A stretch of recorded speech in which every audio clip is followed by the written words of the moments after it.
So, welcome everybody to an audience with Kashmir. We're here with the man himself to chat about all things music and some very special, really special projects. So, Yeah. I guess as an intro, who are you and when and how did you start out? So I started out when I was quite young. I was maybe 11 years old or so. And I didn't know a thing about music or chords. I was actually really quite a nerd, and I was making games in Flash back then. It was called Oh, Macromedia Flash. yeah. I we bought it. And I was making little games, and I wanted to put music to the game. So I would take loops that you could find online. And then in Flash, you could put these loops over each other. And this was the birth of me making music. I thought I had like made music because I simply put two loops over each other. And that led me to Acid, which at the time was by Sonic Foundry. Now it's by Sony. So I'm just dating myself with all these company names. And in Acid, I just did more of the same. I mean, I put loops over each other, and I bought this thing called the JB1010 by Roland, which had synth sounds in it. And then I, got a MIDI keyboard. And now I was starting to actually learn chords, things like that. I got a chord chart up on my wall. And everything was quite slow because we didn't have the internet. So there wasn't a tutorial like the basics of music theory, or wasn't a tutorial like how to make sidechain. I mean, it was probably 6 years into producing, I even knew what the hell sidechain was, which is hilarious. Yeah. And so, yeah, that led me to basically make beats for everybody at school. I went to school with a lot of people who rapped, and they would come over to my mom's house, and that was the studio, and I charged them $25 an hour, and or geez, maybe it was like $10 an hour back then. And I was probably using the money to buy weed or whatever. And uh, I had a group called the Cataracts, and we gained a little bit of popularity, especially in high school, and then after we graduated with kids who still went to Berkeley High School, and then we started to fill up shows, and we could sell out shows, and we got somewhat popular and got a song on the radio, and we took that momentum and we moved down to Los Angeles, where all of a sudden we were really small fish in a big pond, and I was doing pretty bad. I mean, I was living in a little apartment, a house that was really a pool house that they had thrown a bathroom in, that was the size of a coffin or so. It was so small. The shower is so tiny. You had to like fit in the shower, and it was real small. Everyone likes to talk about their humble beginnings, so this is my little spiel. And it was in this little pool house where I was just working with whoever I could, and I was living off of a Subway sandwich a day for $5. And these guys came in called the Far East Movement, and I produced a song for them, like a G6, which became a really big hit. It took about, a year before that song really charted. So after we made the song, it was just back to normal, and no one knew what was going to happen. And then it hit radio, and it did okay. And then somehow it just got this huge, thrust of momentum, and it shot up to #1 and became #1 in all these different countries. And that put me and my partner David, who co-wrote the song with me, we were now these like pop hit producers, quote unquote. So they put us in the room with big guys like Justin Bieber or Jason Derulo, and it was sort of a mixed bag of what worked and what didn't, because we were Bay Area hip hop guys, and Like a G6 was, a bit of a fluke, and I really had to learn my chops as a pop producer. A lot of the early sessions went very poorly. And then later, I kind of found my stride, and I worked with Enrique, and me and Enrique Iglesias, we ended up doing most of his last album together. It was me and a couple of friends who all turned out to be Bay Area guys. So we had this great chemistry. And around this time, somewhere in between, the Cataracts broke up, and David and I, it was starting to become a lot about the producing side as opposed to the artist side and what we were doing. So in between was me and Dev's relationship, who sang Like a G6, and me and David's relationship, who I was in the Cataracts with. It all it fell apart a little bit, and I was left to start over. And when I started over, I started Kashmir, and that's what I do now, which is dance music. And on my way into dance music, I did a little ghost producing at first, where I would produce songs for other people just as the producer behind the scenes. And a couple of those songs did really, really well and became big hits. So that gave me the confidence to go full force into dance music, starting Kashmir, which the name comes from the fact that I'm Kashmiri. My dad and that side of the family are from Kashmir, which is this region above India, or part of India, depending who you ask. And that is kind of what led me here today. I worked my ass off as Kashmir and just made so many songs. A lot of them were crap, but then a lot of them did well and became hits on Beatport, and some of them did really phenomenally well, like Secrets with Tiesto and Wild Card and Power and some of these sort of big room hits. And on my own now with quarantine over the last 2 years, I've been working on this new album, which is about to, well, the first song is about to come out in just a couple days, which is amazing, the first single, and then the album will come out shortly after that. So this is the culmination of about 2 years of work, and I think it's the best music I've ever done, and I really couldn't be happier at the moment. So I'm in a good place creatively. That's amazing. And I've known the Far East Movement guys for quite some time. So what's up Yeah, to cool James guy. and Kev and Verman Yeah, and hard work. everybody out there for sure. When did you know that music could be more than a passion? Like when did it kind of become, let's say, your full-time gig, so to speak? Was there a turning point? Was it I a was gradual growth?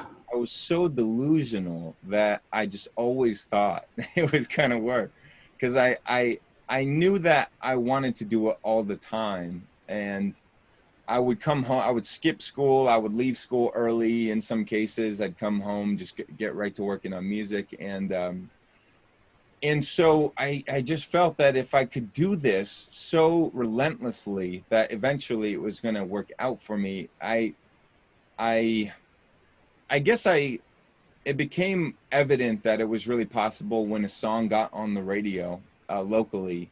Um, that felt like breaking through this huge barrier of I could really do this. I could, like the music in some cases is good enough, to work on a massive scale. So I remember the first time a song got played on the radio, we were in touch with one of the DJs at the local station over MySpace, and he had his 1 hour segment where he could play whatever he wanted.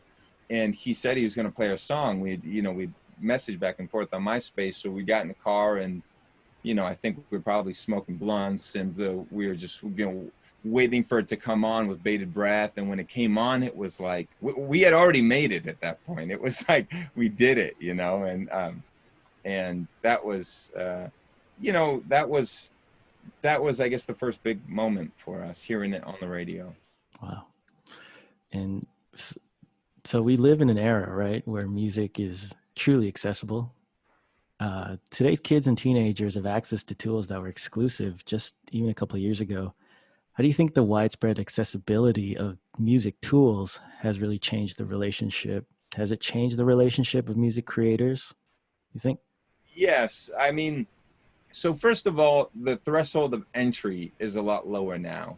So you see a lot of people coming in and producing, and, some of the veteran guys will be annoyed by that because everybody thinks they can make beats now and be a producer who picks up Fruity Loops or whatever. And I think it's an inevitability. I mean, I've always gone with the philosophy that I want to share what I know. I want to share my sounds with other people. And I don't think that means that they are going to replace you. It just means that you have to keep up, and you have to carve out your own space. And it's a good thing ultimately that more people have access to information. And it means that, artists who never would have thought of themselves as creative people will blossom and offer the world something really great. I mean, that's the positive of it. The annoying part of it is just like, yeah, I mean, sometimes you have shithead kids who, don't know what they're talking about. And they, they come onto the scene, and you know, the music is crap. And although I do have this sort of altruistic philosophy about I want everyone to make music, I mean, I also listen to a lot of music and I think that's crap. You know, happens all the time. So, you know, I mean, we're flooded with people who maybe when the barrier was, you've got to want this, like you need air to breathe. You've got to want to be an artist. Like, you know, you got a lot of people now who are just like, I kind of make music, and, you know, and maybe they have some song on SoundCloud that blows up, and you're like, you little piece of shit, you know, but hey, that's life, you know. And Yeah, for sure. if you can carve out your own space, I don't think you need to be upset about, people overnight flash in the pan kind of people. You don't need to get upset. Yeah, so let's talk about that. What kind of advice would you give to a younger artist trying to break through? So, you know, a lot of people look at me and think, you're a DJ, so how do I break into DJing? And the first piece of advice I give them is to not focus on DJing at all, really, to just focus on producing. And if you produce and you make songs that people love, then you can go out and you can DJ your own music, which is it's so much more valuable than just DJing, you know, other tracks, and it's so much more rewarding. So I would say really focus on producing, and, you know, emulating in the beginning is something that all of us do. So my favorite producers like Timbaland and Dr. Dre, I would try to make tracks that sound like their tracks, and I think that's okay because you learn a lot in the process. But there should come a point where, if, you know, the only way you really break through is by doing something that other people don't do.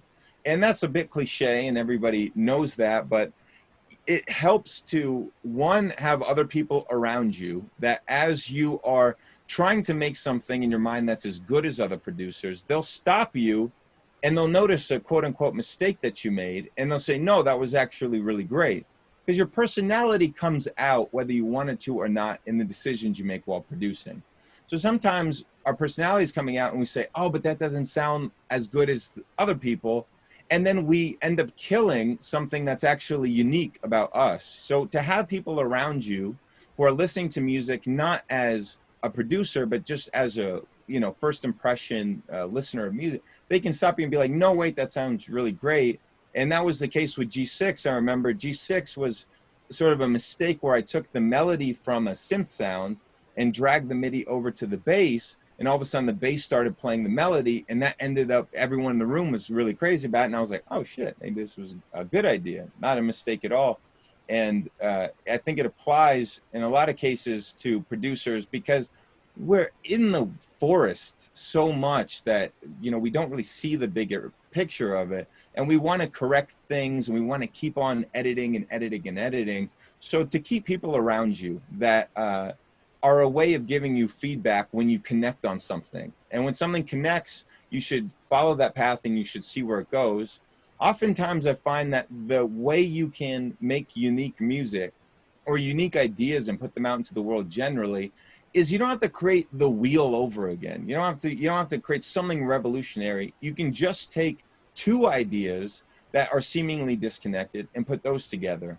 So when you think about your own personality, if you were a lover of Bollywood music growing up, and now you're a lover of house music, if you could just find a way to put those two things together, now we're getting an insight into your personality, which is a mixture of all kinds of things, and no one else has maybe put those together. I mean, in that case they have, you know, but if you can look at your personality and the different things that make up you and your taste and put them together, it's as simple as sometimes just taking two seemingly disconnected ideas. That can be genius in itself.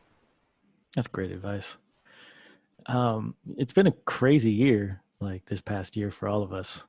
Did you, what did you expect to achieve at the beginning, and how did you work around what we all kind of experienced just kind of through living life last year? Sure. So touring came to a complete halt, and honestly, touring is already sort of a tough issue for me because I love being home and working on music. So although touring pays the bills, I'm always trying to fit in more time to be home. And it's always a tough decision to say, well, I could spend a week at home, or I could take the show, make X amount of money. And well, shit, what if I stay at home and I don't make anything that sounds good at all, you know? And then I lost all that money. So you're constantly in this mind game of, you know, if you want to stay home, you're basically making a bet on yourself. Maybe it's a $20,000 bet on yourself, or a $100,000 bet that you're making on yourself. And then what if that week you're just no good creatively? And, you know, so it's a tough decision to make. And quarantine took that decision out of the process. There is no decision. You have to stay home. And that was so liberating for me. I got so much time at home to just work on music. And it made this album possible because I was able to really explore and experiment creatively. Whereas if you're just fitting time in between shows, you almost feel irresponsible to explore and experiment. You kind of look for the lowest hanging fruit. Okay, what's a song that I could put out, I could get done in the course of this week that is going to, you know, inch the needle on my career, as opposed to, well, maybe I won't make anything good for this week, but I'll learn and I'll experiment. That is what the quarantine afforded me. I really dived and went down the rabbit hole on a lot of the music you find on the album. And I think it paid off big. So you talk about this album, I mean, you mentioned it twice now. What can you give us some more details on what that album is going to be? When is it coming out?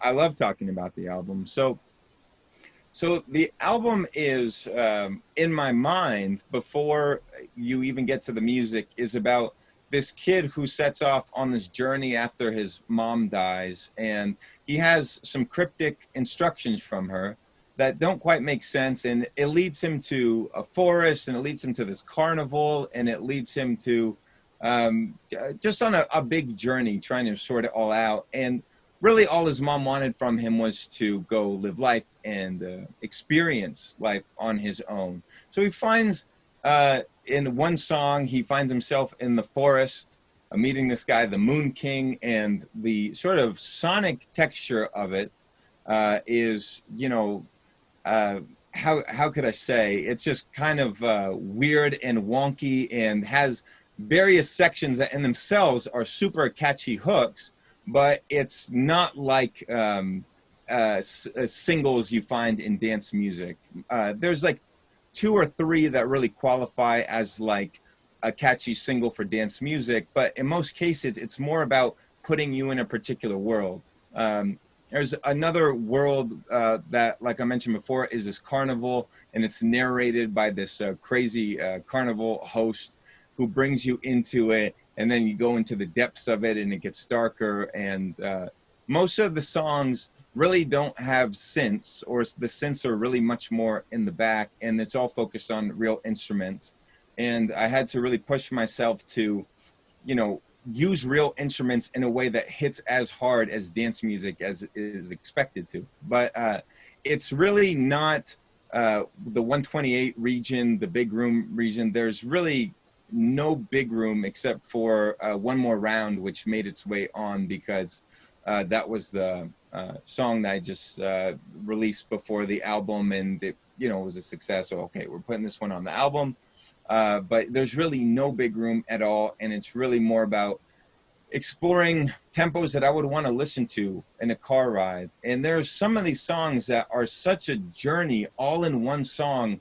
You start out, there's this amazing song, it's one of the last ones on the album, starts out with just this tiny little voice, like a bump, bop, bop, bop, bop, bop, and it's just a little tiny voice with a bass line, and then it grows a little bit, and it grows a little bit, and then this African choir comes in, and then it grows even more, and before you know it, it's built up into like these African guys singing this super catchy hook, and it's like the Lion King, and then by the end of the song, it's like this fucking huge celebration of like the Lion King meets like disco, and you wound up in just a completely different place than you started. And I've been producing for a long time, and I always liked, oh, what if I did something really crazy here? But I don't think my skill level had really caught up to me. And even now with the album, I don't know if my skill level is even the skill level of the album. I was only able to achieve the album by trying every possible thing. You know, I'd say, wow, it would be really cool if it went to this African choir.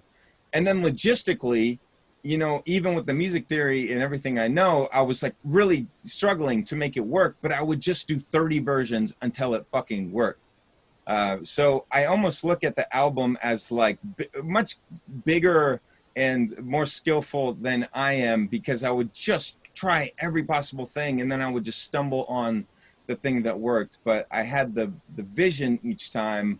It was just, I really hope it takes other producers less time to get there, because it takes me so long to get there. But with all the time I'm afforded by quarantine, I was just able to follow these rabbit holes and create songs that just have so much depth that it's really a journey to listen to, even a single song in some cases. And this is all going to sound very arrogant, and I got in trouble for a sort of arrogant tweet that I wrote online. I got in trouble for, but I can't help it, and it's hard to explain, but I just don't even really look at the album as me. It's just become its own thing. You're basically telling a story through this project. It's really cool. Yeah, in my mind, there is absolutely story, and how you hear it, who knows? But there's certainly enough in a lot of these songs to imagine a whole story, which is sort of the moment that I wait for in songs when I start seeing a world around it. Like, at first, I'm just dragging in a loop or putting on drums, and at some point, it's like it's taken on its own life, and I see the world, and it's just my job not to fuck up the world. It's like I've stumbled on a piece of culture that feels true, as Hemingway would say. Feels true. It feels genuine. It doesn't feel engineered or artificial, you know. And when you stumble on that, then you say, okay, I've got to keep this. Something's beautiful about this. I've got to not overcook it, and I've got to not overthink it, and try to stay in the mindset that caught me when I realized there was something beautiful about it. Got it. Do you have any features that help you tell that story as it kind of unfolds as you're going track to track?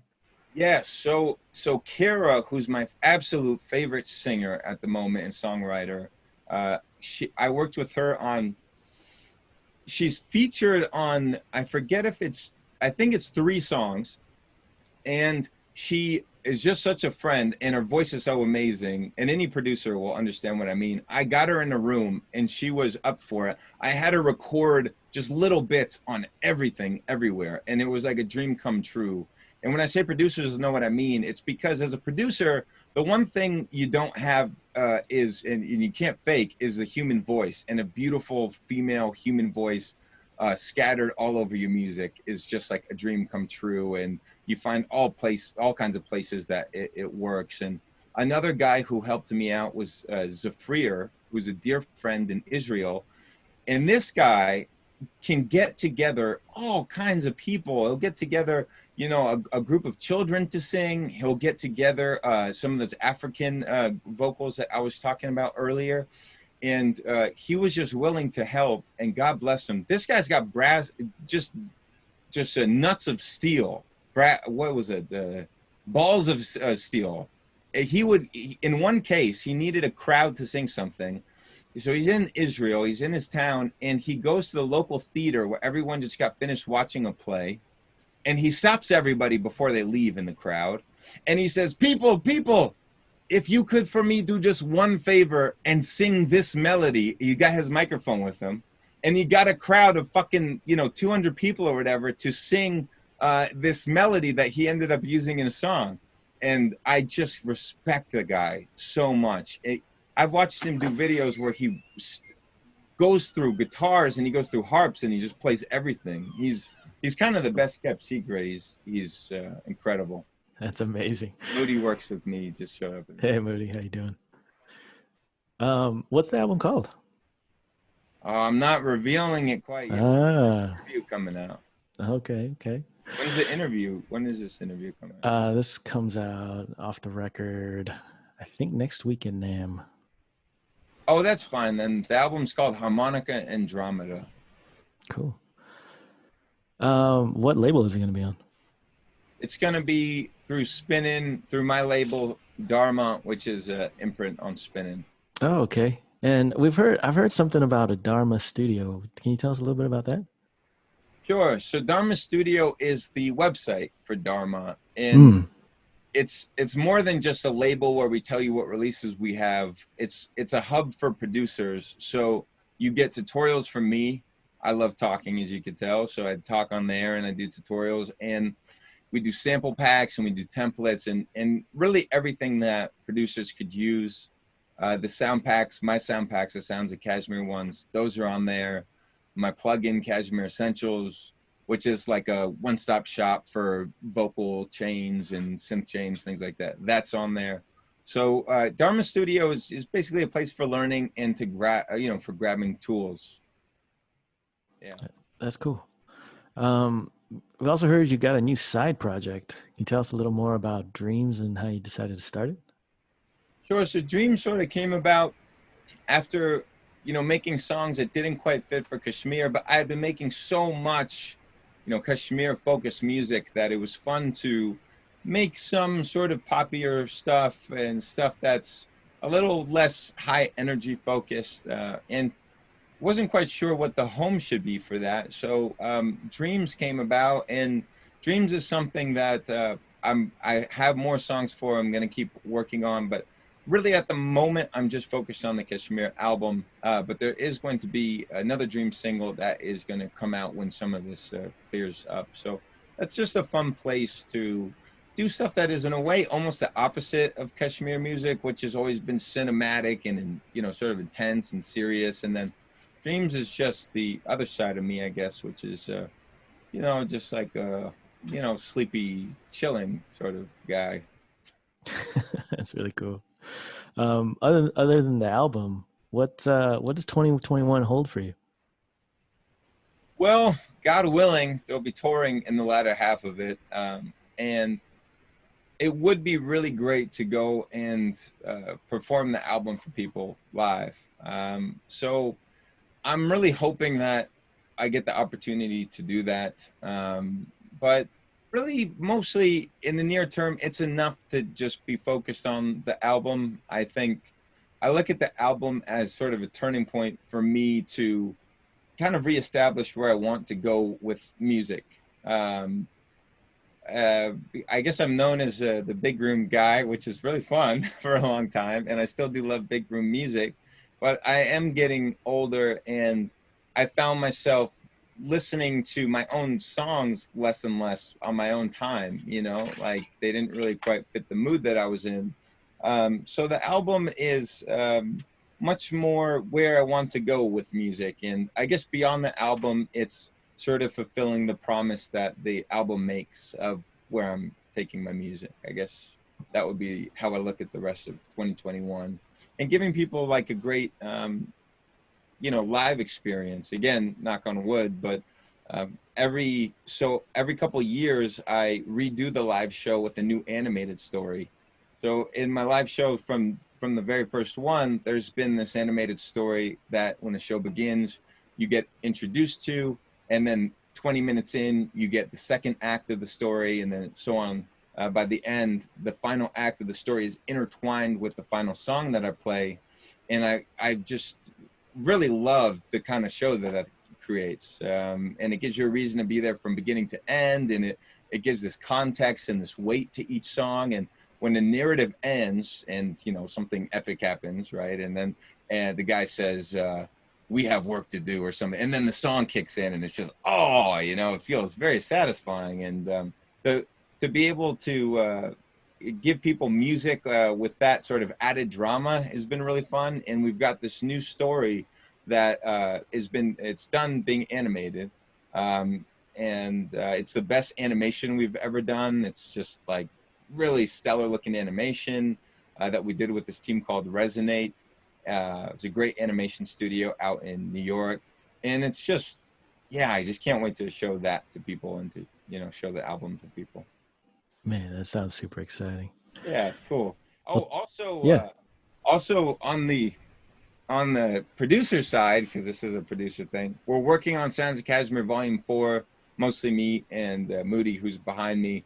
And it's a lot. I mean, these packs take a lot, but it is underway. And so it's going to be the biggest and the best, of course, one yet. And we did we did a ton of recording and just recorded all kinds of crazy instruments. So I'm just really excited about the new pack as well. As soon as this album is done, we're going to be full force into Sounds of Kashmir Volume 4. So for those who aren't producers, can you share a little bit more about what that is? Like, let's say someone's watching this for the very first time, trying to get to know what does a sample pack mean? Sure. So when you're producing, you start out with a blank page, and there's a few ways to get started. One of them is synths, and synths are, you picking up a keyboard and you playing notes in. And the other is samples, and samples are a recording of, let's say, a drum kit, a snare, and a kick, just to keep it basic. And you can drag in these samples, and now you've got a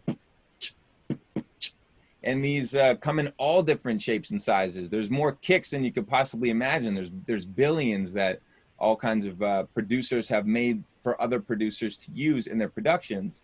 And if you go beyond kicks and snares, you can get into instruments like a recording of a violin, or you can get into basses and everything that makes up a song. There are packs that offer you versions of these sounds for you to use in your own production. To assemble in a way that's unique to you and make your own unique song out of it. So the Sounds of Kashmir Volume 1 was a real basic toolkit that I originally made for myself. And then because of my great relationship with Splice from the beginning, we decided to do the pack on their site. And that was Sounds of Kashmir Volume 1. And because of their incredible support, that pack did really well. It led to Volume 2, which got quite bigger. And I went from just the basics to offering people things like ethnic instruments and vocals, things like that. And then it snowballed into Volume 3, which was just absolutely massive. It just increased exponentially in size. These have been, I believe, the biggest, most used, packs on Splice. And it's a lot to live up to, but I think we're going to do it with Volume 4. That's amazing. Well, thank you, Kashmir, for taking the time to speak with us today. We really appreciate it, and we're excited to hear that album. Yeah, man, I'm excited to play it for you. I'll give you a sneak peek as soon as I have a link. I appreciate it. Okay, cool, All right, guys. Thanks so much for watching. You've been tuned in to An Audience with Kashmir. Catch you guys later. Peace.